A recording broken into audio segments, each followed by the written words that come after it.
Оправяш си чантата, обуваш си обувките, излизаш пред входа и изведнъж чуваш мяу.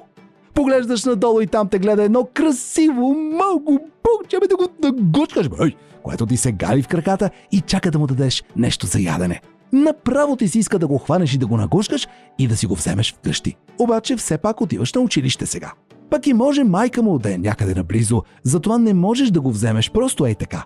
Правиш още няколко крачки и виждаш, че котето си има още 3-4 братчета и сестричета, които щъкат из градинката пред блока. Изглеждат сладки и невинни, но вече са истински ловци, истински хищници на върха на хранителната пирамида. Така е, защото са родени и израснали на улицата, където реалността е сурова. Това сладко котешко семейство е само една от много невидими котешки популации, които обитават градове и села и им се налага да се справят с тежкия живот на бездомните животни. Те нямат постоянен източник на храна, а твърде горещото и твърде студеното време са истинско предизвикателство за тях. Без ветеринарна грижа, те са изложени на множество животозастрашаващи болести, а и без това, живеейки на улицата, са под постоянна опасност от уличния трафик и насилието от страна на други животни и дори хора. Как обаче става така, че има бездомни котета? За съжаление, повечето бездомничета на улицата са нежелано поколение на домашни животни. В нечия къща се раждат котета, собствениците не могат да се грижат за тях и ги изхвърлят. Една котка може да роди средно между 4 и 6 котенца 2 пъти годишно. Малките котенца съзряват бързо и скоро също са достатъчно големи, за да родят свое поколение. Така в рамките на 2 години една бездомна котка може чрез своето поколение да доведе до появата на 64 нови котета. Може да ти звучи невероятно, но поколението само на една единствена некастрирана котка може да достигне хиляди. Само че ако си представиш сега едно пухкаво море от хиляди прекрасни щастливи котета, спри.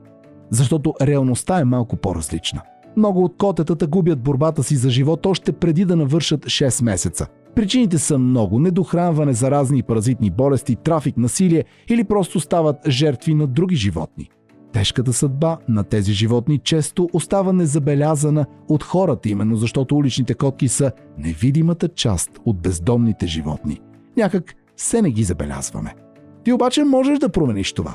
Така де, ти обществото, в което живееш, защото няма как един човек да се справи с всички проблеми, трябва всеобщо усилие. Можеш да помогнеш на бездомните котета по много начини, но един от най-ефективните и хуманни методи е кастрацията. Може да ти е жал, че така после котенцето няма да може да има поколение, но по-добре така, отколкото после да се родят бездомни котета с тежка съдба. Именно кастрацията помага да се реши този проблем – неконтролираното размножаване на котешката популация, а косвено помага и за по-дългия и здрав живот на котетата.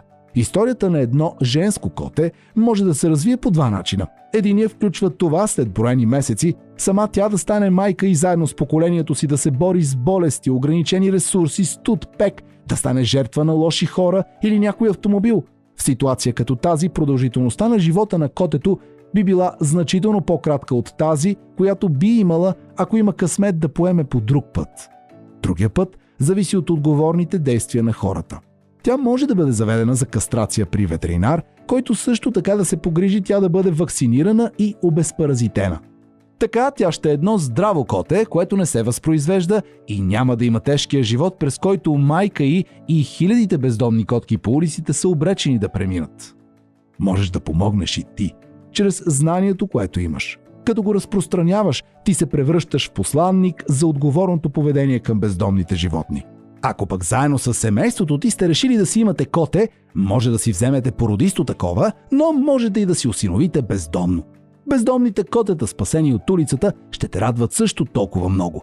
Те могат да даряват много любов и да бъдат верни твои приятели.